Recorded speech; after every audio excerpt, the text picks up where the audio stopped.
जब कभी इन्वेस्टमेंट की बात आती है या हमें कोई फाइनेंशियल प्लानिंग की बात आती है तो हमारे दिमाग में चलता है कि हमें कहीं ना कहीं अपना पैसे को इन्वेस्ट कर देना चाहिए। वहीं हमें अगर बैंक के द्वारा कोई दो प्रोडक्ट ऑफर किए जाते हैं और दोनों की अगर समानताएं एक जैसी हों तो हमारे दिमाग में एक ही सवाल आता है कि हमारा दोनों प्रोडक्ट में से पैसा किस में ज़्यादा सेफ है, किस में ज़्यादा सुरक्षित है। तो आज हम ऐसे ही दो प्रोडक्ट के बैंक की बात करने वाले हैं जिसमें आपका पैसा सुरक्षित है, निश्चित ब्याज दर पे आपको रिटर्न भी मिलते हैं। तो आइए चलते हैं दोनों प्रोडक्ट के बारे में जानते हैं। नमस्कार दोस्तों, मैं हूं शैलेंद्र। स्वागत है आपका मार्केट मिस्ट्री चैनल में। आज बात करेंगे एफडी और आरडी के बारे में। एफडी और आरडी क्या है, ये दो शब्द आपने सुन रखे होंगे, लेकिन ये दोनों ही बैंक के प्रोडक्ट हैं। एफडी का मतलब फिक्स डिपॉजिट है और आरडी का मतलब है रेकरिंग डिपॉजिट।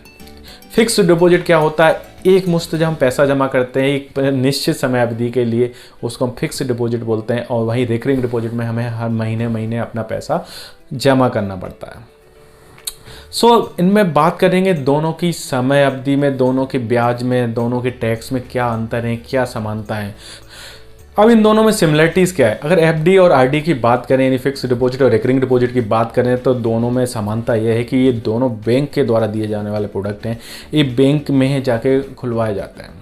एफडी और आरडी पे मिलने वाला ब्याज फिक्स रहता है। जब आप ये दोनों खुलवाते हैं प्रोडक्ट, तभी आपको एक निश्चित ब्याज दर बताई दी जाती है जो आपको मैच्योरिटी तक एक समान मिलती है।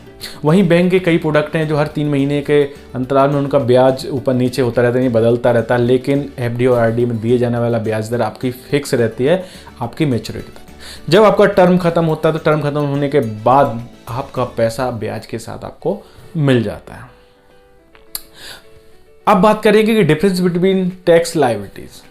तो इनकी आरडी और एफडी की टैक्स की लायबिलिटीज में क्या डिफरेंस है। अगर देखा जाए तो दोनों की इनकम जो इंटरेस्ट से होती है, दोनों ही वो टैक्सेबल है। मान लेते हैं कि आप एक 30% की टैक्सेबल इनकम स्लैब में आते हैं तो आपको आरडी और एफडी से मिलने वाला ब्याज भी 30% के हिसाब से टैक्स लगेगा। अब बात करते हैं टीडीएस के। टीडीएस क्या होता है, टैक्स डिडक्टेड एट सोर्स। ये बैंक के द्वारा काटा जाता है। जब हम बैंक में एफडी और आरडी करवाते हैं तो बैंक हमें उस पर मिलने वाले ब्याज पे टीडीएस काटती है। तो टीडीएस जब हमें कोई एफडी और आरडी पे 40,000 तक का ब्याज मिलता है तब तक हमें कोई टीडीएस नहीं लगता है। अगर 40,000 से ऊपर अगर हमारा ब्याज होता है सालाना हमारे एफडी और आरडी पे, तो हमें 10% के हिसाब से टैक्स देना पड़ता है, नहीं टीडीएस देना पड़ता। वहीं अगर आपने पैन कार्ड सबमिट नहीं किया है बैंक में तो आपको वो टीडीएस की दर 20% हो जाएगी। अगर ये सीनियर सिटीजन की बात करें तो सीनियर सिटीजन को 50,000 तक की टैक्स में छूट मिल जाती है, यानी टीडीएस में छूट मिल जाती है। अब बात करेंगे which one get better return. इन दोनों में से कौन सबसे ज़्यादा रिटर्न देता है, कौन अच्छे रिटर्न देता है। तो एफडी की बात करें तो फिक्स डिपॉजिट हमें ज़्यादा अच्छे रिटर्न देता है, क्योंकि फिक्स डिपॉजिट में एक मुश्त पैसा जमा किया जाता है तो पहले दिन से ही उस पर पूरा ब्याज लगना शुरू हो जाता है। वहीं अगर रिकरिंग डिपॉजिट यानी आरडी की बात करें तो उस पर हमें इंटरेस्ट थोड़ा ब्याज कम मिलता है, क्योंकि वहाँ पे हम पहले महीने से थोड़ा पैसा जमा करते हैं।